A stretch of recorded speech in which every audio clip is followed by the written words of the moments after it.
you ever had that moment on the highway? You've been driving for, I don't know, a few hours. Your mind just starts to drift a little, just for a second. Oh, yeah. And then, bam, the steering wheel actually moves in your hands. It physically nudges you back into the lane. It is a very, very strange feeling the first time that happens. Almost like a ghost in the machine grabbing the wheel. Exactly. It feels like magic. But as we found digging into the research for today's deep dive, it is definitely not magic. It's this massive, complex web of sensors and code that's really changing what it even means to be a driver. It really is, and that's exactly what we're going to tackle today. We're doing a deep dive into modern vehicle safety features. We want to decode that absolute alphabet soup of acronyms you see on a car sticker. Right. And then we're going to look at what's next, which, frankly, gets into some serious sci-fi territory. We're talking about cars that can tell if you're having a heart attack. That part just blew my mind. But before we get there, I think we need to establish the why. Why spend all this time on brakes and sensors? Well, the source material puts it pretty bluntly. You are trusting this machine with your life. Right. And most of us, we treat these features like little black boxes. We don't really know the difference between a warning and an actual intervention. And that's the dangerous part. Understanding the specific capabilities and, I think more importantly, the specific limitations, that's what makes you a smarter, safer driver. So let's crack open the manual.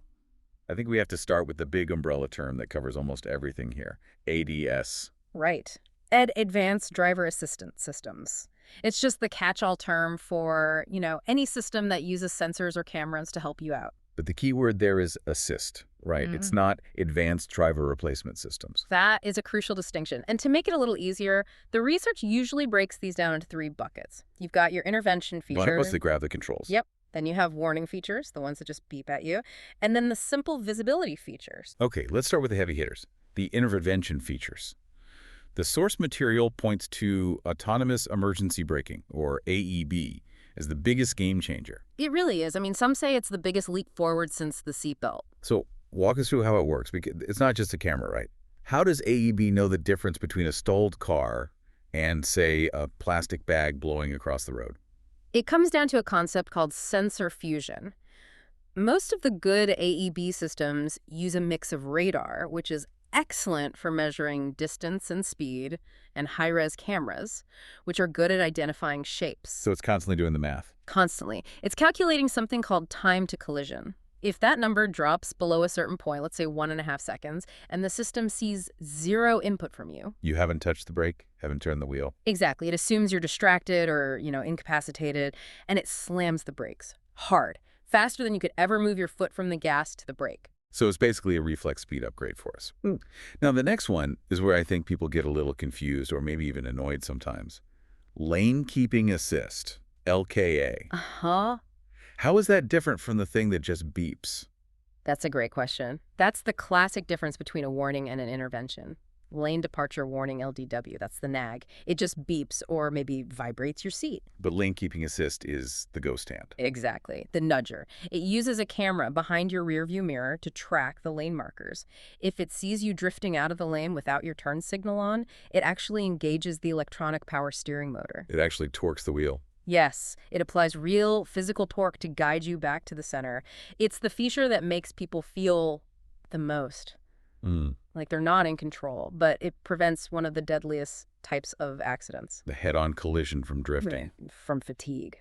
Okay, then we have adaptive cruise control, ACC, which I have to say, once you use this in traffic, regular cruise control feels archaic. A brick on the gas pedal. That's all it is. ACC is dynamic. It uses a long-range radar, usually hidden in the car's logo, to lock onto the car ahead. So it's like an electronic tether. Pretty much. You set your speed to 70, but you also set a following distance.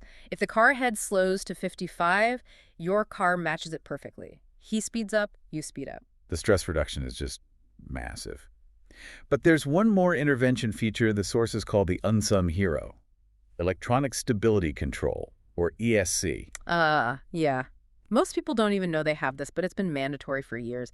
And it is, I think, the most technically impressive piece of software in the car. So what's it do? People confuse it with traction control, right? They do. Traction control just stops your wheels from spinning on ice. ESC is much smarter. It's monitoring where you're pointing the steering wheel versus where the car is actually going. So it knows you're in a skid. It measures yaw. The rotation of the car. If you steer left but the car is sliding straight, it detects that mismatch instantly. And here's the magic part.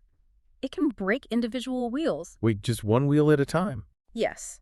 If you're skidding, it might break just the inside rear wheel for a split second to help pivot the car back onto your intended path. No human can do that. That is incredible. It's like it's correcting your physics homework in real time. That's a perfect way to put it. Okay, so those are the systems that physically grab the wheel. What about the warning features? Oh. The backseat drivers. The awareness boosters. Forward collision warning, FCW, is a big one. It's usually the first step before the auto braking kicks in.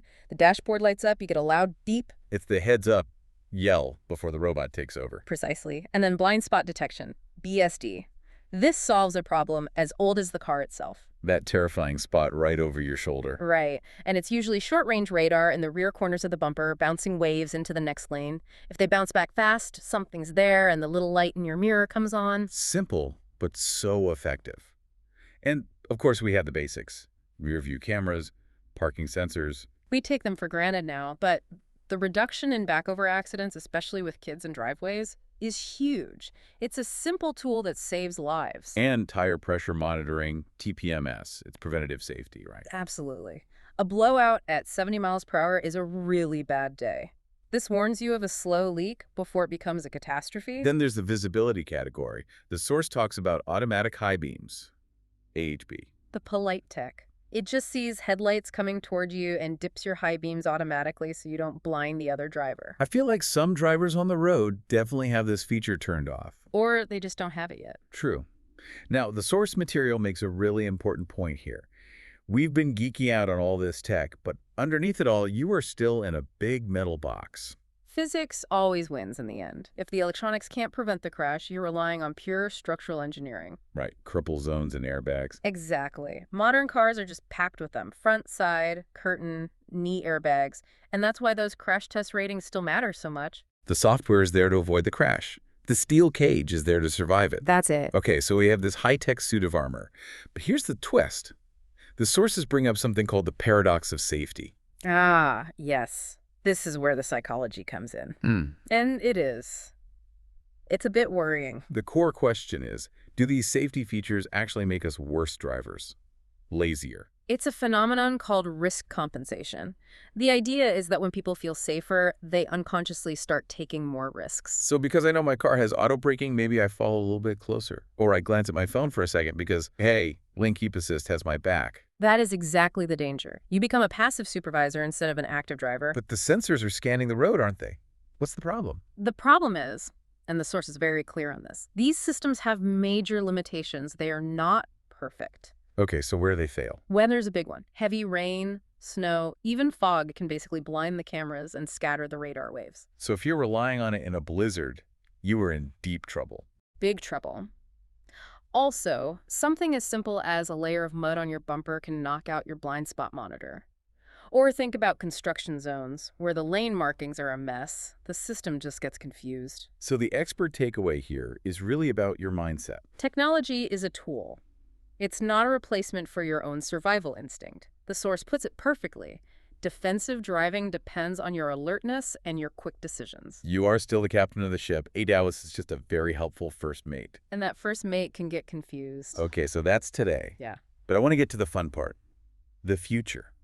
The tech and development sounds like we're moving from driver assistance to something else entirely. We're moving toward driver prediction and total environment integration. Let's start with the car's eyes. The buzzword here is LiDAR. Right, light detection and ranging. Think of it like radar, but instead of radio waves, it's shooting out thousands of little laser pulses. Lasers. I like it. It creates this incredibly detailed 360-degree 3D map of the world in real time. It doesn't just see an object, it sees the exact shape of a pedestrian, the height of the curb.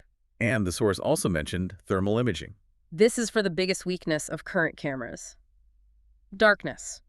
Driving on a dark country road. It's terrifying. It is. Your headlights only go so far.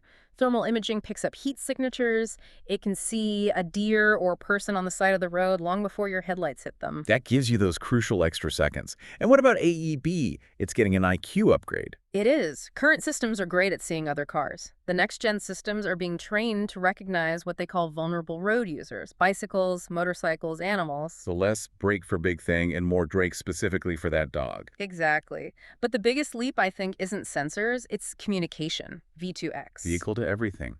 The talking car. This is the Internet of Cars. Imagine every car is constantly broadcasting its location, its speed, its direction. Okay, so break down V2V for me. Vehicle to vehicle. Okay, picture a blind intersection. You can't see the cross traffic. But in a V2V world, your car already knows that other car is coming because it's getting its data packets. It's like telepathy for cars. Basically, your car could warn you or even brake before you ever see the other vehicle. That's wild. And V2I, vehicle to infrastructure. Talking to the road. So the traffic light tells your car, I'm turning red in 3 seconds. Your car knows not to accelerate. Or a sensor on a bridge tells your car, black ice ahead. It's creating a traffic hive mind. Right. And then there's V2P, vehicle to pedestrian. How does my car talk to a person? Through their smartphone. If a pedestrian is about to step out from behind a bus, their phone broadcasts a little "here I am" signal that your car picks up. Wow. So even if they're invisible to the sensors, the digital signal catches them. It's closing that last loop. But speaking of digital, we have to talk about AI and predictive analytics. This is where the car stops just reacting and starts anticipating. Exactly. Right now, safety systems are reactive.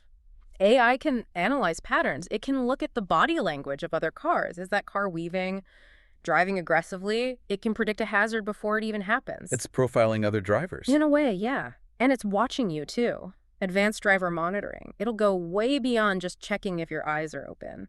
It'll analyze your gaze, your head position. And this leads to what was the aha moment for me. Health biometrics. The car as a medical device. It's fascinating. They're developing sensors for the steering wheel and the seat that can monitor your heart rate, your respiration. So if my car detects I'm having a heart attack while driving. It takes over. It performs a safe stop maneuver. It recognizes you're incapacitated, turns on the hazards, steers the car to the shoulder, stops, and calls 911 with your GPS location and your vital signs. That is literally a lifesaver. It's not just saving you from a crash. It could save you from a stroke. It's incredible. And think about what that means for an aging population. Okay, but worst case scenario, a crash is still going to happen. The future of crash mitigation sounds intense. It's called pre-collision preparation. If the system knows an impact is unavoidable, like 200 milliseconds away, it goes into brace mode. What does that even look like? It can tighten your seatbelt to pull you into the optimal position. It can close the windows and sunroof to add structural integrity. Some systems even play a burst of sound to protect your hearing from the crash itself. It braces for impact for you, even your ears. That's Yes. amazing. Yeah. But I have to ask the obvious question. With all this connectivity, aren't we just creating a giant target for hackers? It's a huge concern. If your car is a computer on wheels, it can be hacked. Can someone ransomware my brakes? That's the nightmare scenario. It's why cybersecurity is becoming as important as crash testing.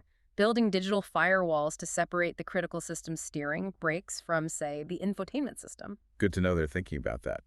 So putting it all together, we've gone from anti-lock brakes are a luxury to my car talks to stoplights and checks my pulse. It's a massive evolution. But I think the best analogy is the safety net. Right. A trapeze artist has a net, but they don't plan on using it. Exactly. The net is there to catch you when something goes wrong. It is not a hammock to relax in. All these features, combined with you being a focused driver, create a much stronger net. So for everyone listening, a little homework. Go check your manual.